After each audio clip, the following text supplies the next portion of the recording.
Hello everyone. Enjoy these relaxing moments while you watch the story unfold. Alexis, a 39-year-old woman, stood in the midst of her wedding preparations. Her skin glowed, her curls pulled back, and the diamond earrings from her late mother caught the light. The estate was buzzing with excitement, and everything was falling into place for the perfect day. But as Alexis checked her to-do list, a small voice interrupted her thoughts. "Mama." Alexis turned to see her 7-year-old daughter, Mira, standing in the doorway. Mira, wearing a pale lavender dress with white flowers in her hair, didn't seem excited about the wedding. Her lips were pressed into a line, and her eyes held something older than her years. "Are you happy, Mama?" Mira asked. The question hung in the air, heavy and unexpected. Alexis, startled, replied, "Of course I am." But the words felt empty, especially when Mira added, "I don't like him." Her daughter's words echoed in the room, shaking Alexis to the core. Mira continued, "He's pretending. I know it." Alexis tried to reassure her, but Mira remained firm in her belief. Her small fists clenched tightly. Something was wrong, and Mira was determined to make her mother see it. The next morning, sunlight slipped through the window, but it wasn't enough to warm Mira's heart. In her soft lilac dress, the 7-year-old girl remained silent, her distant gaze betraying the growing worry inside her. The old mansion buzzed with wedding preparations, but Mira felt lost. The laughter, the sound of chairs scraping, glasses clinking, all of it felt like a fake background hiding something uneasy that only she could sense. David appeared, as polished as ever, his cologne overpowering the gentle lavender scent her mother usually wore. Mira avoided his eyes, hiding behind the thick curtain, only watching him from afar. In the dim morning light, she saw how David smiled. A beautiful, perfect smile, but it never reached his eyes. It wasn't the warm smile Mira once saw on her biological father. It was a mask. The uneasiness grew as Mira noticed how David spoke on the phone. He would often retreat into the study, close the door, his voice lowered, fast and deep. One afternoon, while playing in the hallway, Mira accidentally heard his voice through a slightly ajar door. "Once the wedding is done, the accounts, house, and shares will be in my name. She suspects nothing. A few months and it'll be over." Mira froze. Her legs stopped mid-step, her eyes wide with horror. That voice, it was David. He was talking about her mother. Not like someone he loved, but like an asset he was about to steal. Mira stepped back, her heart pounding. A small sound echoed as she bumped into a ceramic vase in the corner. She turned and ran, tears spilling down her cheeks before she could stop them. That night, while having dinner with her mother, Mira was silent. Alexis smiled gently, continuously arranging food for her daughter, but Mira kept looking at her mother, at the radiant face lit up by love, and her heart ached. Mother didn't know anything. She trusted David. She loved him. But if she knew the truth, would she believe Mira? Alexis looked up, noticing the strange look in her daughter's eyes. She placed her hand over Mira's small one and asked, "Is something wrong, sweetheart?" Mira hesitated, then gently shook her head. "No, I'm just a little tired." The answer left Alexis confused. She sensed her daughter was hiding something, but didn't know how to unlock that little heart. Ever since David appeared, Mira had changed. She smiled less, talked less, and sometimes the way she looked at David was filled with caution. The next morning, Alexis mentioned it to David. He smiled, placed his hand on her shoulder and said, "She just needs time. Kids can be overly sensitive sometimes." Alexis nodded, but her heart remained uneasy. There was something in her daughter's eyes that she couldn't ignore. It wasn't the usual jealousy of a child not wanting her mother to remarry. It was fear. Deep, real fear. Mira began keeping a small notebook. In it, she wrote down every snippet of dialogue, every strange detail. Though only 7, she knew she needed proof. Every time she saw David pick up the phone and slip away into a corner, she quietly followed, trying to remember every word. Once, she clearly heard David say, "She thinks I actually love her." Ridiculous. After moments like that, Mira would return to her room, open her grandmother's old music box, and hide the notes inside. Whenever the soft melody played, she whispered to herself, "I'll protect Mommy. I have to." The heaviness in Mira's heart kept growing. The house, once her warm home, no longer felt safe. Every time David stroked her mother's hair, every whisper he made gave Mira chills. Once, David walked into a room where Mira was alone. He smiled, but that smile made her shiver. His eyes didn't look like those of a man about to marry her mother. They were cold and empty. Mira confided in her old stuffed cat, whispering into its ear as if it could absorb her fear. She knew no one would hear her. No one would believe her unless she had proof. But she also knew time was running out. The wedding was drawing near. Her mother was sinking deeper into a false happiness. And then, one late night, Mira decided to write a letter. In it, she described everything she had heard, everything she felt. She hid the letter in the book her mother often read before bed. She wasn't sure her mother would read it soon, but at least it was a silent cry for help. In the darkness of her room, Mira lay still, eyes wide open. The music from the box played softly, hauntingly. She hugged her stuffed cat tightly. Maybe only she could see the storm quietly approaching. The wedding ceremony was held in a large garden within the villa grounds, where white flowers were carefully arranged into a radiant arch. The sky was clear, sunlight casting a soft golden hue over everything. Neatly lined chairs awaited guests who began arriving, each wearing bright smiles, holding champagne glasses, eyes eagerly turned toward the courtyard where the ceremony would soon take place. Gentle music floated from a live band across the lake, painting the perfect picture for a special day. Alexis, in her elegant white wedding dress, stepped out of the dressing room looking radiant, though her eyes could not hide a trace of unease. Mira, in a pale purple floral dress with neatly braided hair, stood silently at the end of the hallway, not moving toward the aisle as planned. Her eyes were fixed on the courtyard ahead. Inside, Mira's heart raged a storm. She knew that if she remained silent, her mother would fall into the hands of a liar. But if she spoke, she would ruin everything. In front of hundreds of people, on her mother's big day, the ceremony began. The guests rose, and the band played a soft tune fit for the bride's entrance. David stood beneath the flower arch, appearing every bit the man of every dream. All eyes turned to Alexis, who held her stepfather's hand as she walked down the aisle. But Mira did not follow. She stood firm at the end of the walkway, fists clenched, eyes unwavering. And then, in the moment of hushed anticipation, with only the music playing, Mira shouted, "Mom, you can't do this!" The sound echoed like a blow through the heart of the ceremony. The crowd turned around. Alexis froze in place, stunned. David frowned, forcing a strained smile. Mira took a few trembling steps forward, her small legs shaking, but her eyes still resolute. "Mom, he's pretending. He doesn't love you. He's lying to you." Whispers rippled through the guests. A few covered their mouths.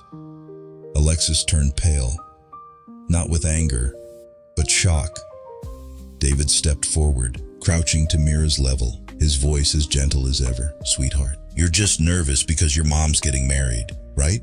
It's okay. She still loves you." Mira stepped back, shaking her head fiercely. "No." "I heard you. You told someone you were going to take all of Mom's money, the house, the company." "I heard everything. You said she trusts you like a fool." A flurry of murmurs swept across the crowd. Guests exchanged bewildered looks. Alexis staggered slightly. She looked at Mira, then at David. Her voice trembled. "David, is it true? Is what Mira said true?" David chuckled softly, trying to stay composed. "My love, that's just a child's imagination. Maybe she misheard. Maybe it's just..." "No!" Mira shouted again, this time with tears streaming down her cheeks. "I heard it very clearly. I wrote it all down. I hid the papers in Grandma's music box. Mom can read them. Silence fell. The music had stopped at some point. Some guests began to eye David with suspicion. An older guest whispered, "If that's true, it's horrifying." Alexis said nothing.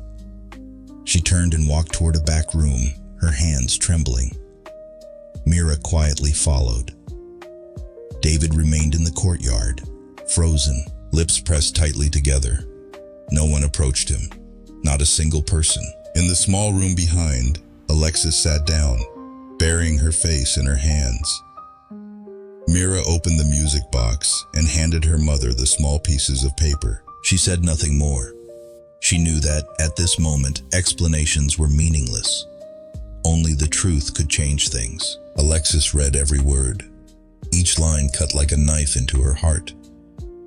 She recalled the times David quickly turned off his phone when she walked in, the way he dodged questions about work, the half-truths. All of it now stood in plain sight. After a while, Alexis stood up. She walked outside, where the crowd still waited. The radiance was gone, but she was not in a panic. Only a terrifying calm remained, the kind that comes after a deep shock. "Today's wedding will not continue," she said, voice clear. "I need time to understand better the man I intended to call my husband." No one spoke. No one laughed. No one scolded. They simply nodded in quiet understanding. David tried to step forward, but Alexis raised a hand to stop him. "I don't know who you are anymore. David, I need you to leave." David clenched his fists, then turned and walked away under cold stares. Mira ran into her mother's arms. Alexis bent down and embraced her daughter, silent tears falling. In the garden, the flowers still bloomed, but the ceremony had collapsed, and the truth, though painful, had been spoken from the mouth of a 7-year-old girl with a courage no one had expected. The atmosphere after the canceled wedding grew heavy. No one had words left to comfort Alexis. She didn't leave her room for the entire afternoon. Mira sat beside the bed, hugging a pillow, her wide eyes silent. She could feel her mother's pain and knew that by speaking the truth, she had pushed her mother into this loneliness. But deep down, Mira knew that if she had stayed silent, the pain would have been 100 times worse. That night, as the lights in the mansion dimmed, Mira woke up thirsty. Walking past the hallway, she heard a familiar voice coming from the study. "David." She held her breath and pressed her ear close to the half-closed door. Inside, his voice was cold and clear. "Don't call this number again. Everything's nearly ruined. That girl, Mira, she eavesdropped and told everything. Alexis is suspicious now, but there's no proof against me yet. I'll try to get back in, make peace, regain her trust. Once things cool down, I'll continue with the plan. Trust me, she's weak and easy to forgive." Mira stood frozen. She returned to her room and quickly wrote down what she had just heard on a small piece of paper, then hid it inside the music box as before. Her tiny hands trembled, but her eyes were more determined than ever. She knew this battle was far from over. The next morning, Alexis came down to the living room. She saw Mira already awake, sitting quietly at the dining table. She sat beside her daughter and poured a glass of orange juice, but neither said a word. The silence stretched until Mira whispered, "Do you believe me, Mommy?" Alexis didn't answer right away. She looked out the window, where the morning sun was casting golden light over the backyard garden. Inside her, a storm was raging. She didn't want to believe David was a deceiver. That man had helped her stand up after years of loneliness. He understood her, cared for her, and always seemed to be there when she needed someone. But what Mira said, the small notes in the music box, and her daughter's frightened eyes, none of it could be coincidence. "I'm trying to make sense of everything, Mira.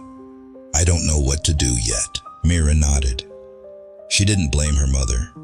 She understood the feeling of being deceived but still wanting to believe, rather than face the truth. That afternoon, Alexis went for a walk in the nearby park. There, she met Michael, an old friend from university, a quiet and sincere man. They sat on a bench beneath the shade of the trees and began to talk. "I heard the wedding's been called off," Michael said. Alexis nodded, her voice tired. "I don't know who to trust anymore. My daughter, Mira, says David is tricking me to take my assets. She even wrote down what she overheard. Michael was silent for a few seconds. Then he said slowly, "I wasn't going to interfere, but now I feel I must. I met David 2 years ago at a financial industry party. He was with an older woman, very wealthy. Later, I heard she lost all her assets investing in one of his projects. She sued, but then withdrew the claim. They broke up afterward." Alexis turned to look at Michael, her eyes wide. "Are you sure?" Michael nodded. "I don't have hard evidence, but when I heard he was going to marry you, I got worried. I didn't want to see you get hurt." That night, Alexis sat alone in her room, reopening the notes Mira had given her. She laid them out, reading every line again. David's voice, when Mira confronted him, still echoed in her mind. His eyes that day, trying to appear calm, yet full of calculation. She wondered, had she ever really looked at that man? Or had she only seen the illusion she created out of loneliness? In a restless dream that night, Alexis saw herself lost in a foggy garden. Every step sank her deeper, with no clear way out. Mira stood in the distance calling to her, hand reaching out. But between them was an invisible wall. Alexis jolted awake in the middle of the night, drenched in sweat. She went to her daughter's bed, sat down, and gently stroked Mira's soft hair. "I'm sorry for doubting you," she whispered. The next day, Alexis contacted an old friend who used to be a lawyer and asked him to look into David's past. She needed to know the truth, no matter how painful. And if what Mira said was true, she had to act. No more hesitation. A few days later, her friend brought her a copy of David's file. Inside were records of civil lawsuits, name changes, and shady loans from private firms. Alexis sat reading, feeling as if each page stripped away another mask from a con man. Mira entered the room and saw her mother reading. She didn't ask anything, just sat down beside her and placed her small hand over hers. Alexis turned to look at her daughter, and for the first time in days, both of them smiled at the same time. It wasn't a smile of joy, but one of shared understanding that they were facing a difficult truth together. For years, Alexis had told herself she was strong, smart enough never to be hurt again. But she had been wrong. In her weakest moment, she had fallen for fake tenderness. And now, it was her daughter, with a small yet courageous heart, who helped her see the truth. That day, as the sun cast its final rays over the garden, Alexis stepped onto the balcony, holding the file on David, eyes staring into the distance. She knew that from this moment on, everything would change. But this time, she wasn't alone. And Mira, only 7 years old, had become the guiding light, illuminating the darkest corners of her mother's life. The morning began with an unusually quiet atmosphere. The sun had just risen above the trees in the backyard, casting a soft light into the small kitchen, where Alexis sat dazed beside a cup of cold tea. Mira stood by the door, watching her mother from afar. Her eyes still carried worry, but no longer despair. She knew that what she had done was beginning to make a difference. Her mother had started to listen, started to ask questions. Alexis saw her daughter standing there. She raised a hand in a gentle wave, and Mira came closer, climbing onto the wooden chair beside her. Neither of them spoke, silently sharing each other's presence. Inside Alexis was a whirlwind of emotions: disappointment, pain, and a flicker of awakening. She could no longer deny the feeling that the man she once believed was her soulmate might actually be deceiving her. From Mira's warnings to the information Michael had shared, everything was gradually forming into a frightening picture. Later that same day, Michael called Alexis. His voice was deeper and more serious than usual. "I found more information about David. I think you need to know." They met at a quiet cafe in the city. Michael handed Alexis a folder. Inside were financial records, some old newspaper articles, and legal documents related to previous lawsuits involving David. With every page Alexis read, a chill crept down her spine. He used a different name when doing business in Florida. During that time, 2 women accused him of scamming them, pretending to be in love. then draining their assets, Michael said. Alexis quickly flipped to the next page. There was a photo of David, much younger, but unmistakable. The suave appearance was still there, but the eyes captured by the camera were no longer the warm ones she remembered. They were sharp as blades and completely unfamiliar. Back home, Alexis locked herself in her room. Mira stood outside the door, quietly placing a cup of warm milk and a small note. "I'm here if you want to talk." The little girl didn't disturb her mother, understanding she was carrying the weight of a devastating truth. Night fell. Alexis lay on her bed, eyes wide open. Memories flooded in. David's smile on their first date, the way he cared for her when she was sick, their evening chats under the porch. But now, every gesture, every word seemed suspicious. She remembered how David looked at Mira, sometimes gentle, other times cold enough to send shivers. And that alone was enough to make Alexis tremble. The next day, Alexis decided to confront David. She didn't announce her visit. When she arrived at his apartment, she saw David entertaining a strange woman. They seemed rather close. Alexis didn't go inside. She simply watched from a distance. She pulled out her phone, took a photo, then turned and walked away.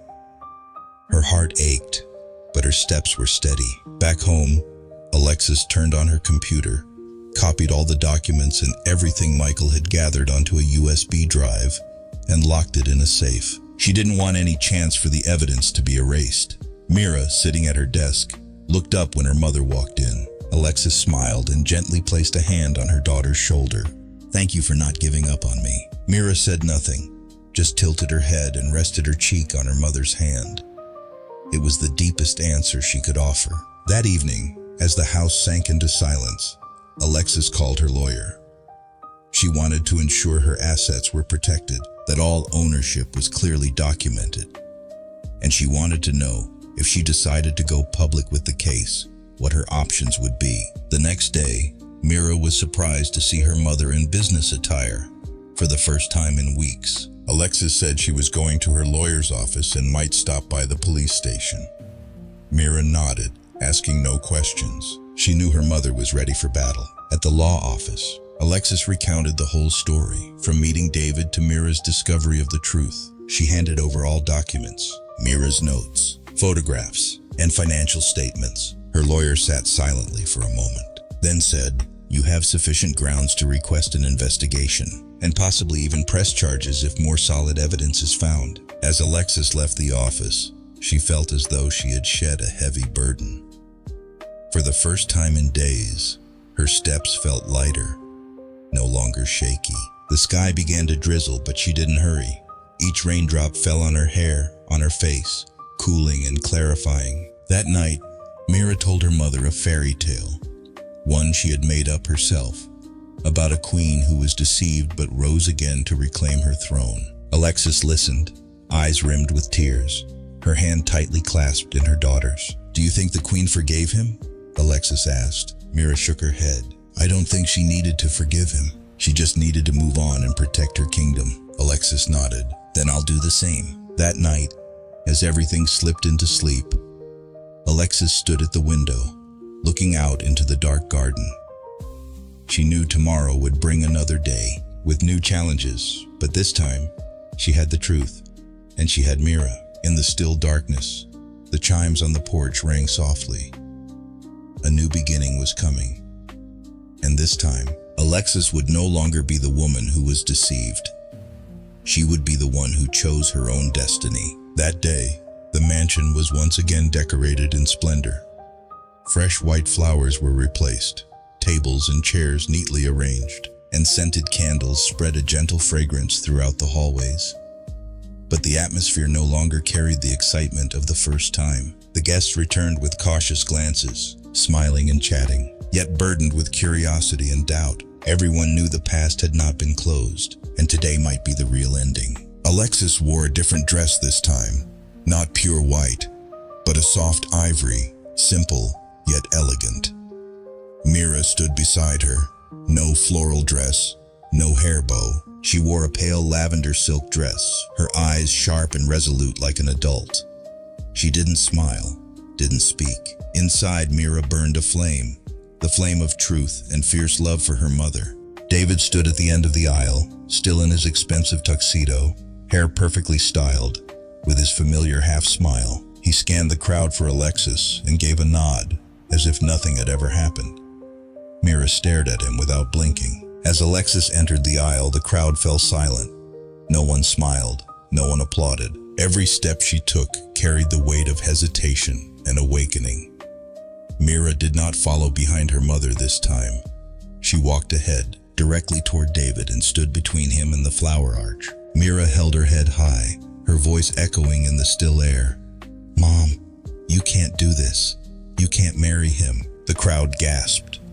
Whispering rippled through the room like waves. Alexis froze.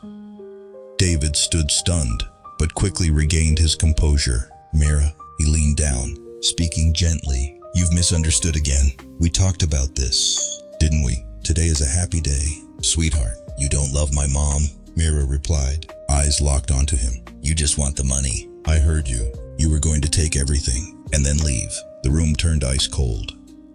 A few guests stood up. Tension pressed into every breath.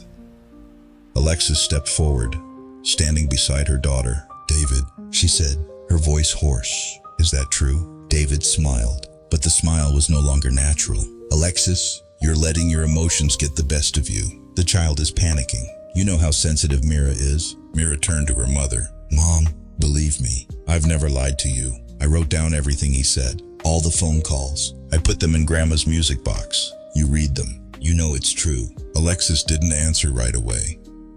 She looked at David. For a long time, she looked into the eyes that once made her feel safe, made her trust. But now, in those eyes, she saw nothing. No love, no regret, only calculation. She turned to the crowd. "I once thought I had found love again," she said. "I once believed this man was sincere. But someone sincere doesn't need my daughter to risk everything and expose him on our wedding day." David stepped forward, trying to take her hand. "I love you. Don't let the child ruin everything." Mira shouted. "No, he'll hurt you. He planned it all along. Don't trust him." A man among the guests spoke up. "I'm a lawyer, and I can confirm that the documents Alexis has are enough to open an investigation." David turned pale. He stepped back, then forced a smile. "Fine. If everyone wants to believe a child over me, go ahead. I don't need this anymore." He turned and walked away. Some guests made room for him. Others looked at him with disdain. When the mansion's gate closed behind David, applause erupted, not for him but for Mira. She stood in the middle of the aisle, fists clenched, eyes brimming with tears. Alexis pulled her daughter into her arms. For the first time in months, she felt protected. Not by a man, but by a child. A child with a courageous and honest heart. Mira whispered, "I'm sorry I hurt you." Alexis shook her head, tears falling into her daughter's hair. "No, Mira, you saved me." In a ceremony that was never completed, that final applause was the true affirmation, for a truth finally revealed, for a small heart brave enough to say what grown-ups were too afraid to admit, and for a mother who woke up just in time. The atmosphere in the villa seemed to have settled after the canceled wedding. But for Alexis, an internal battle was still raging. The following days were filled with layered thoughts, unanswered questions, and the tug-of-war between emotion and reason. She knew she couldn't let the deceit go unpunished. And she also knew that to close this chapter of her life, she needed to confront David one last time, not as the man she once loved, but as someone who had deliberately deceived her. That day, Alexis asked to meet David in the grand living room of the villa. The late afternoon light filtered through the wide glass windows, casting long golden streaks across the floor. The remaining guests were asked to leave, but word of the meeting quickly spread, and a few stayed behind, quietly observing from the nearby corridors. David walked in, no longer in a luxurious tuxedo. His white shirt was unbuttoned at the top, tie loosened, hair disheveled. He looked tired, but the familiar calculating glint still lingered in his eyes. Alexis was already seated. She did not stand, nor did she look at him as he entered. "Do you have something to say?" She spoke first, her voice calm and cold. David hesitated, then stepped closer. "I didn't come here to apologize, because clearly you wouldn't believe any apology now." Alexis looked up, her gaze direct. "Then did you come to justify yourself, or to salvage what's left of the performance you orchestrated?" David gave a slight laugh, but it was bitter. "I admit, there were times I thought about your wealth, but not everything was a lie. I once thought I could truly love you." "Once thought?" Alexis repeated, her eyes sharp as ice. "You can't truly love someone when you had a plan to deceive them from the beginning. Don't mistake guilt for love." Silence fell. Out in the hallway, a few guests held their breath. No one dared to step in. No one could do more than witness. David sat down across from Alexis. "You're a strong woman, and that's what scared me. I was afraid you'd see through me. And Mira, that little girl is the face of truth I kept running from." Alexis clenched her hands. "She's the only light that pulled me out of blindness. Not everyone has the courage of a 7-year-old. David." Moments later, the sound of police sirens echoed outside the villa gate. Flashing lights reflected through the windows. Alexis was not surprised. She had handed over all the documents and evidence to her lawyer, who had passed them on to the police for investigation. And now, they were here to do their part. The door opened. 2 police officers walked in, heading straight for David. "Mr. David Green, we have a warrant to summon you for investigation regarding systematic fraud." David turned to Alexis, eyes wide, revealing shock for the first time. "You called them?" Alexis didn't answer. She simply stood up, stepping aside to clear the way. "I'm just handing justice back to what you've done." David was handcuffed and led away under the silent gazes of everyone around. No one spoke. No one intervened. That silence was the heaviest sentence for someone who had once been trusted. As the door closed, Alexis exhaled deeply, as though releasing a boulder from her chest. Mira ran down the stairs, throwing herself into her mother's arms. She had heard everything from upstairs, and when she saw the police arrive, her little heart beat faster than ever. "He's gone, right, Mom?" Mira asked, her voice trembling. Alexis bent down, hugging her tightly. "Yes, he's gone, and he'll never come back." A small group of guests approached, not out of curiosity this time, but to offer support. An elderly woman took Alexis's hand and whispered, "You were very brave, but your daughter, she's the real hero." From that moment, Mira was no longer just the shy girl in a purple dress. She became a figure of quiet respect throughout the family. Those who once doubted her or dismissed her words now nodded silently when she walked by. Not because she had defeated a man, but because she had helped her mother escape deceit, with trust, with strength, and with the purest love. That night, in the familiar little room, Alexis and Mira sat side by side. The music box played its soft tune once more. Alexis stroked her daughter's hair, her voice warm and low. "You are the most precious gift I've ever received." Mira looked up, her eyes shining. "And you're the thing I'm most proud of." In that moment, all the pain, all the lies, and all the darkness faded. What remained was motherhood, a love without condition, without gain, and unbreakable. Outside, the night sky was clear. The moon lit the peaceful garden, and within the villa that had just weathered a storm, at last, there was a night of true peace. After David was taken away, the peace that seemed to return to the mansion was merely superficial. Alexis knew all too well that what had just happened was only the tip of the iceberg. She needed to do more, to close the past and protect the future for both herself and Mira. One early morning, before the sunlight could pierce through the thick curtains of David's study, Alexis stepped into the room he had once considered an untouchable private space. In the dim light, everything remained just as he had left it. The tidy desk, the powered-off laptop, the meticulously arranged folders. But Alexis wasn't fooled by the orderliness. She began opening drawers, folders, reading every line. Mira stood just outside the door, clutching the hem of her shirt, eyes following her mother's every move. Then, after more than an hour of silent searching, Alexis found a gray envelope hidden behind the bottom drawer. Inside were account statements, stock transfer contracts, forged authorizations, and a detailed plan outlining how David intended to take over all her assets, each word written in his own handwriting. There were also printed emails between David and someone named Randall, his former lawyer, discussing how to legalize the assets after marrying Alexis. Holding the documents in her hand, Alexis felt her heart pounding. No more suspicions, no more vague warnings. This was the truth, undeniable evidence. She turned to Mira and said softly but firmly, "We're going to bring everything into the light." She immediately called her lawyer and scheduled a meeting for the next morning. All documents were copied and sealed, then delivered directly to the district police station. During the meeting, Alexis presented the entire case clearly, coherently, with no hesitation or doubt. The woman who had once been deeply wounded had now regained herself. The investigation was expanded. Police began tracing bank accounts connected to David, as well as re-examining previous lawsuits in which he had escaped due to lack of evidence. This time, Alexis's testimony and the evidence she provided opened a chain of links exposing years of fraudulent activities. Mira, though still a child, also participated in the case with the help of the lawyer. She calmly and thoroughly recounted what she had overheard, written down, and felt, like a young but steadfast witness.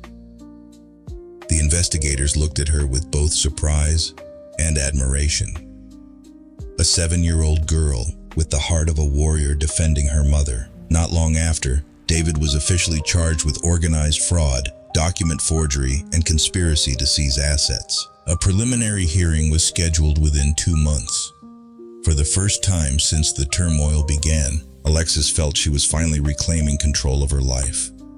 While waiting, Alexis focused on rebuilding her world. She cleared the mansion of all things related to David, reorganizing the home in her own way.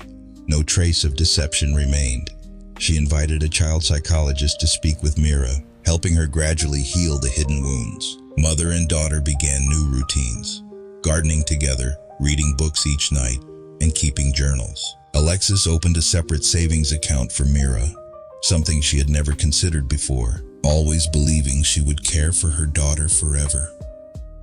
But now, she understood that teaching Mira to be strong and independent was the greatest gift of all. One day, Mira brought her mother a hand-drawn picture, a garden with 2 women holding hands, one tall, one small, both looking toward the sun. Alexis smiled through tears as she received the drawing. "Is this us?" she asked. Mira nodded. "And that sun is the future." When the trial began, Alexis sat in the front row, beside her lawyer and Mira. In the witness box, David could no longer maintain his composure. He lied, contradicted himself, and dodged questions. Every time a document was presented, his face darkened. Mira was called to testify. She stepped up, clutching her old stuffed bear, her voice soft but clear. She recounted each event steadily, without judgment, without resentment. When the lawyer asked her why she did all of it, Mira answered, "Because I didn't want my mom to be hurt anymore. I love her." The courtroom fell silent. A few people wiped away tears.